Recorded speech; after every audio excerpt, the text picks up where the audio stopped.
as silence sealed the irrevocable decree. The word of fate that fell from the heavenly lips, fixing a doom no power could ever reverse, unless heaven's will itself could change its course. Or so it seemed. Yet from this silence rose one voice that questioned the changeless destiny, a will that strove against the immutable will. A mother's heart had heard the fateful speech that rang like a sanction to the call of death and came like a chill close to life and hope. Yet hope sank down like an extinguished fire. She felt the leaden inevitable hand invade the secrecy of her guarded soul and smite with sudden pain its still content and the empire of her hard-won quietude. A while she fell to the level of human mind, a field of mortal grief, and nature's law she shared. She bore the common lot of men and felt what common hearts endure in time. Voicing earth's question to the inscrutable power, the queen now turned to the still immobile seer. Assailed by the discontent in nature's depths, partnered in the agony of dumb driven things, and all the misery, all the ignorant cry, passionate like sorrow, questioning heaven, she spoke. Lending a speech to the surface soul on earth, she uttered this suffering in the world's dumb heart and man's revolt against his ignorant fate. O seer, in the earth's strange twine-natured life, by what pitiless adverse necessity or what cold freak of the Creator's will, by what random accident or governed chance that shaped a rule out of fortuitous steps, made destiny from an hour's emotion, came the dire mystery of grief and pain? Is it thy God who made this cruel law, or some disastrous power has marred his work and he stands helpless to defend or save? A fatal seed was sown in life's false start, when evil twinned with good on earthly soil. Then first appeared the melody of mind, its pang of thought, its quest for the aim of life. It twisted into forms of good and ill the frank simplicity of the animal's acts. It turned the straight path hewn by the body's gods, followed the zigzag of the uncertain course of life that wanders, seeking for its aim in the pale starlight falling from thought's skies. It guides the unsure idea, the wavering will. Lost was the instinct's safe identity. With the arrow point of being's inmost sight, marred the sure steps of nature's simple walk, and truth and freedom in the growing soul. Out of some ageless innocence and peace, privilege of souls, not yet betrayed to birth, cast down to suffer on this hard and dangerous earth, our life was born in pain and with a cry. Although art nature welcomes heaven's breath, inspiring matter with the will to live, 1,000 ills assail the mortal's hours and wear away the natural joy of life. Our bodies are an engine cunningly made, but for all its parts as cunningly are planned, contrived ingeniously with the demon's skill, its apt, inevitable heritage of mortal danger and peculiar pain, its payment of the tax of time and fate, its way to suffer and its way to die. This is the ransom of our higher state, the sign and stamp of our humanity. A grisly company of melodies come, licensed lodgers into man's bodily house, purveyors of death and torturers of life. In the malignant hollows of the world, in its subconscious cavern passages, ambushed they lie, waiting their hour to leave, surrounding with danger the sieged city of life. Admitted into the citadel of man's days, they mine their force and maim or suddenly kill. Ourselves within us, lethal forces nurse. We make of our own enemies our guests.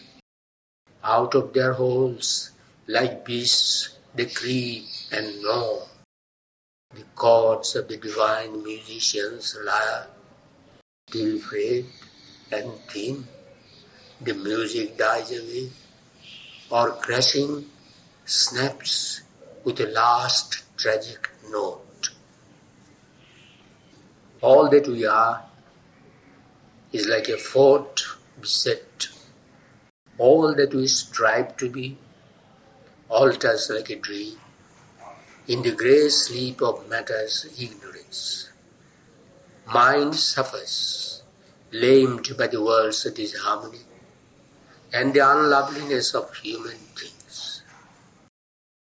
A treasure misspent or cheaply, fruitlessly sold in the bazaar of a blind destiny, a gift of priceless values from time's gods, lost or mislaid in an uncaring world.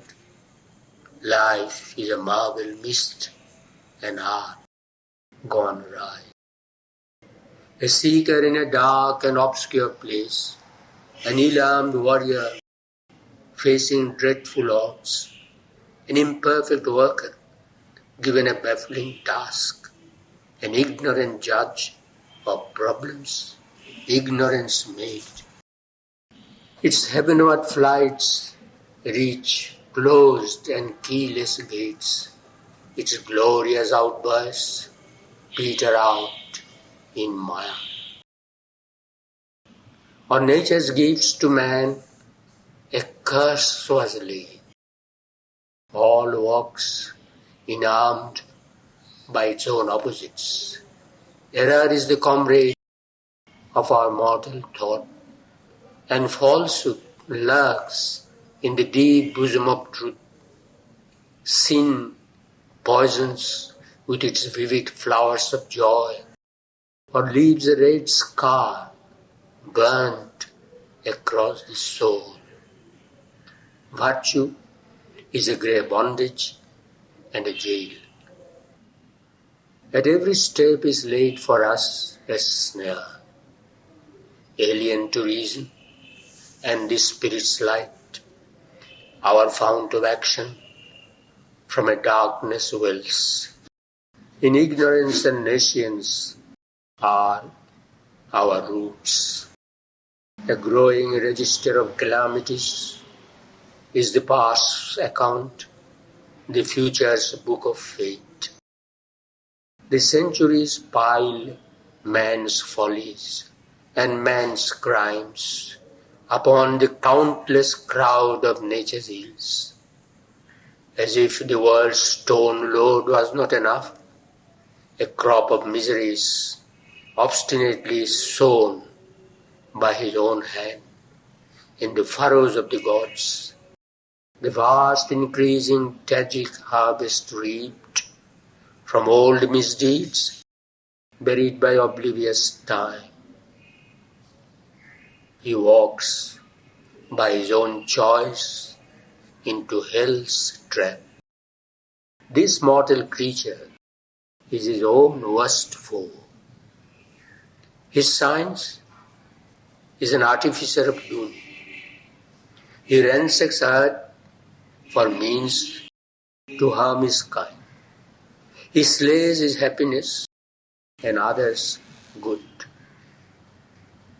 Nothing has he learned from time and its history. Even as of old, in the raw youth of time, when earth ignorant ran on the highways of fate, old forms of evil cling to the world's soul. War making not the sweet smiling calm of life, battle and rapine, ruin and massacre are still the fierce pastimes of man's warring tribes. An idiot hour destroys what centuries made. His wanton rage or frenzied hate lays low the beauty and greatness by his genius wrought and the mighty output of a nation's toil. All he has achieved, he drags to the precipice. His grandeur, he turns to an epic of doom and fall. His littleness crawls content through squalor and mud. He calls heaven's retribution on his head and wallows in his self-made misery. A part author of the cosmic tragedy, his will conspires with death and time and fate. His brief appearance on the enigma earth ever recurs, but brings no high result to this wanderer through the eon rings of God that shut his life in their vast longevity. His soul's wide surge and ever-returning hopes pursue the useless orbit of their course in a vain repetition of lost toils across a track of soon forgotten lives. All is an episode in a meaningless day. Why is it all? And wherefore are we here? If to some being of eternal bliss it is our spirit's destiny to return, or some still impersonal height of endless calm, since that we are, and out of that we came, whence rose this strange and sterile interlude, lasting in vain through interminable time? Or if these beings must be, and their brief lives, what need had the soul of ignorance and tears? Whence rose the call for sorrow and for pain? Or all came helplessly without a cause? What power forced the immortal spirit to burn? The eternal witness once of eternity, a deathless sojourner and transient scenes, he camps in life's half-lit obscurity, amid the debris of his thoughts and dreams? Or who persuaded it to fall from bliss and forfeit its immortal privilege? Who laid on it the ceaseless will to live, a wanderer in this beautiful, sorrowful world, and bear its load of joy and grief and love? Or if no being watches the works of time, what hard impersonal necessity compels the vain toil of brief living things? A great illusion, then, has built the stars. But what then is the soul's security? Its poise in this circling of unreal suns? Or else it is a wanderer from its home, who strayed into a blind alley of time and chance, and finds no issue from a meaningless world. Or where begins and ends illusion's reign, perhaps the soul will feel is only a dream, eternal self a fiction, sensed in trance. Then, after a silence, Narad made reply. Tuning his lips to earthly sound, he spoke. And something now of the deep sense of fate waited the fragile hints of mortal speech. His forehead shone with vision solemnized, turned to a tablet of supernal thoughts, as if characters of an unwritten tongue had left in its breath the inscriptions of the gods. Bare in that light, time toiled, his unseen works detected the broad flung of far-seeing schemes, unfinished, which his yond flight unrolls, were mapped already in that worldwide loop. Was then the sun a dream, because there is night? Hidden in the mortal's heart, the eternal lives. He leaves a secret in the chamber of the soul. A light shines there, nor pain nor grief can cross. A darkness stands between thyself and him. Thou canst not hear or feel the marvelous guest. Thou canst not see the beatific sun. O Queen, thy thought is a light of the ignorance. Its brilliant curtain hides from thee God's face. It illumines a world born from the unconscious, but hides the immortal's meaning in the world. Thy mind's light hides from thee the eternal's thought. Thy heart's hopes hide from thee the eternal's will. Earth's joys shut from thee the immortal's bliss. Thence rose the need of a dark intruding God, the world's dread teacher, the creator, pain.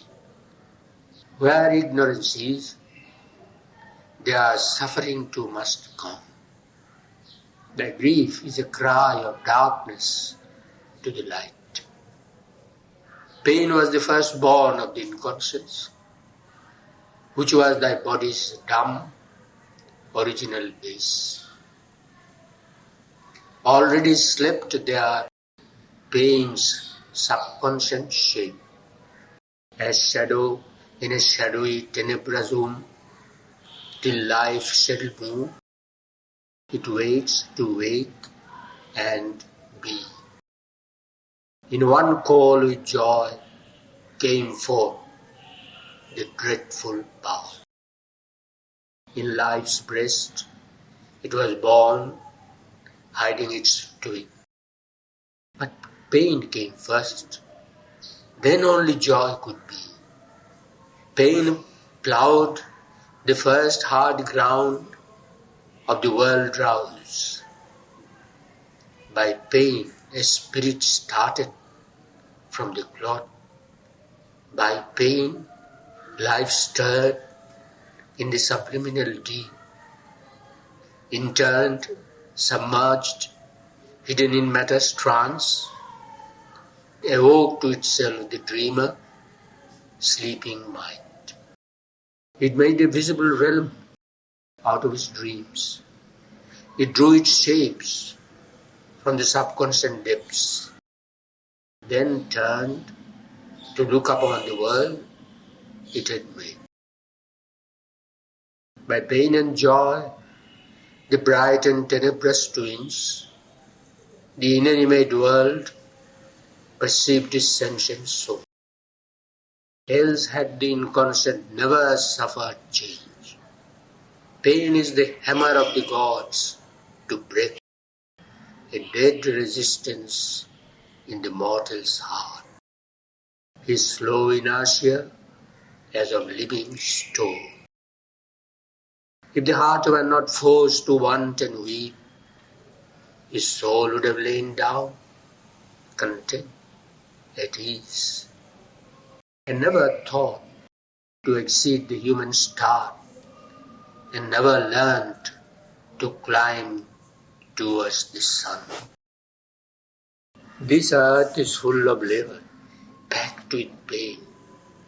Throes of an endless birth coerce her still. The centuries end, the ages vainly pass, and yet the Godhead in her is not born. The ancient mother faces all with joy, calls for the ardent pang, the grandiose thrill, for with pain and labour all creation comes. This earth is full of the anguish of the gods, ever the travail, driven by time's goad, and strive to work out the eternal will, and shape the life divine in mortal forms.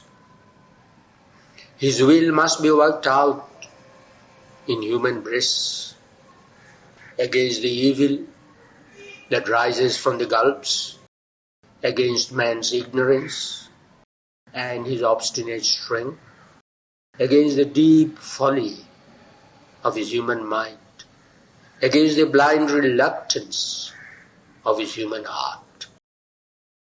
The spirit is doomed to pain till man is free. There is a clamour of battle, a tramp, a march. A cry arises like a moaning sea, a desperate laughter under the blows of death, a doom of blood and sweat and toil and tears. Men die that man may live and God be born. An awful silence watches tragic time. Pain is the hand of nature, sculpturing men to greatness, and inspired labour chisels with heavenly cruelty and unwilling mould. Implacable in the passion of their will, lifting the hammers of titanic toil, the demiurges of the universe work. They shape with giant strokes their own. Their sons are marked with their enormous stamp of fire. Although the shaping God's tremendous touch is torture unbearable to mortal nerves. The fiery spirit grows in strength within and feels a joy in every tightened pang. He who would save himself lives bare and calm. He who would save the race must share its pain. This he shall know who obeys that grandiose arch. The great who came to save this suffering world and rescue out of time's shadow and the law must pass beneath the yoke of grief and pain. They are caught by the wheel that they had hoped to break. On their shoulders they must bear man's load of fate. Heaven's riches they bring, their sufferings count the price, or they pay the gift of knowledge with their lives. The Son of God, born as the Son of Man, has drunk the bitter cup, owned God its debt, the debt, the eternal owes to the fallen kind. His will has bound to death and struggling life that yearns in vain for rest and endless peace. Now is the debt paid, wiped off the original score. The eternal suffers in a human form. He has signed salvation's testament with his blood. He has opened the doors of his undying peace. The deity compensates the creature's claim. The Creator bears the law of pain and death.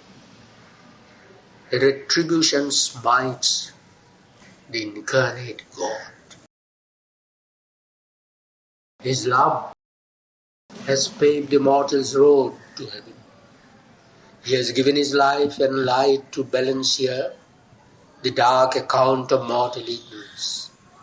It is finished, the dread mysterious sacrifice offered by God's martyred body for the world. Gethsemane and Calvary are his lot. He carries the cross on which man's soul is nailed. His escort is the curses of the crowd. Insult and jeer are his right's acknowledgement. 2 thieves slain with him mock his mighty death. He has trod with the bleeding brow the Saviour's way. He who has found his identity with God pays with the body's death his soul's vast light. His knowledge immortal triumphs by his death. Hewn, quartered on the scaffold he falls. His crucified voice proclaims, I am God. Yes, all is God. Peels back heaven's deathless core. The seed of Godhead sleeps in mortal hearts. The flower of Godhead grows on the world tree. All shall discover God in self and things.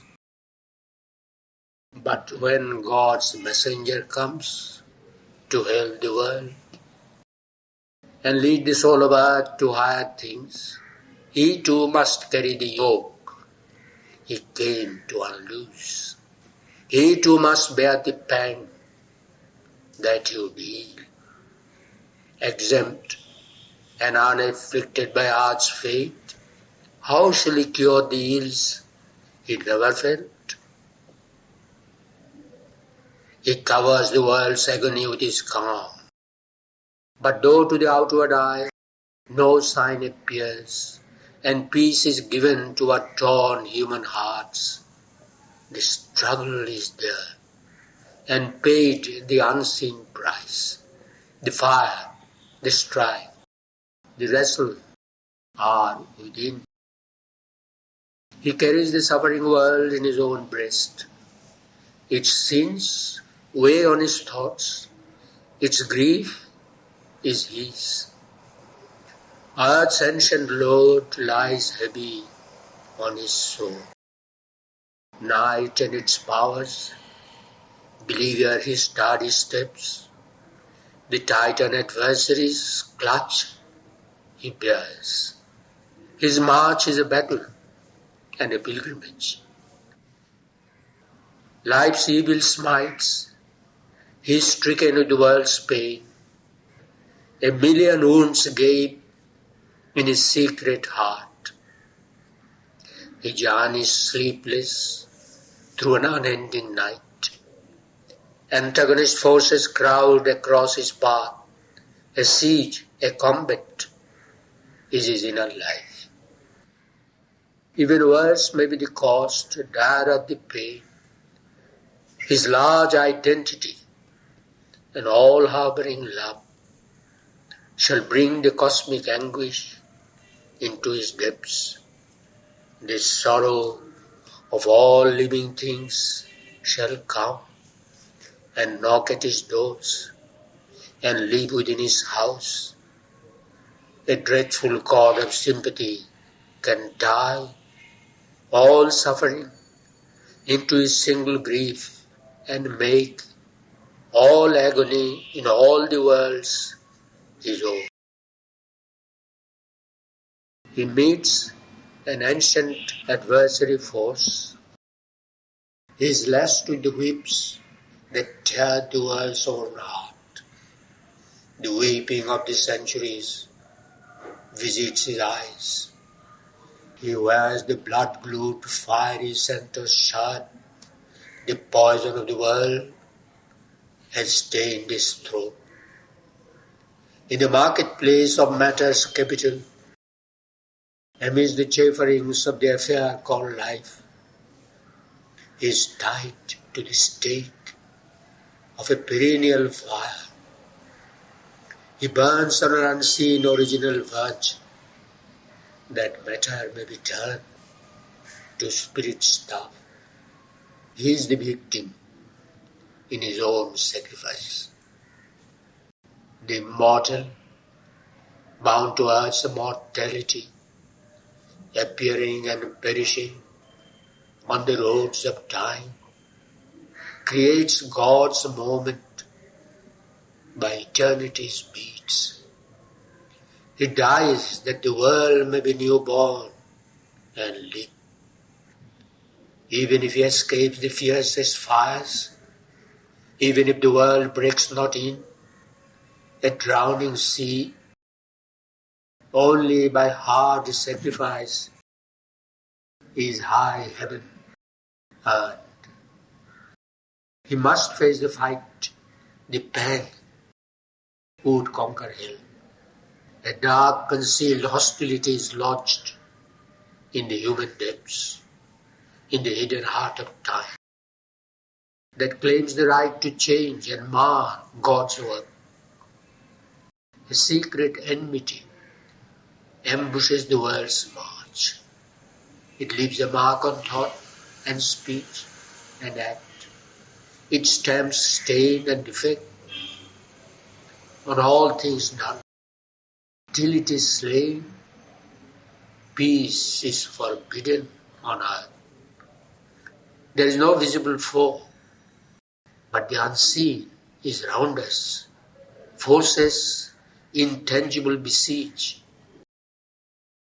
Touches from alien realms, thoughts not our own, overtake us and compel the erring heart.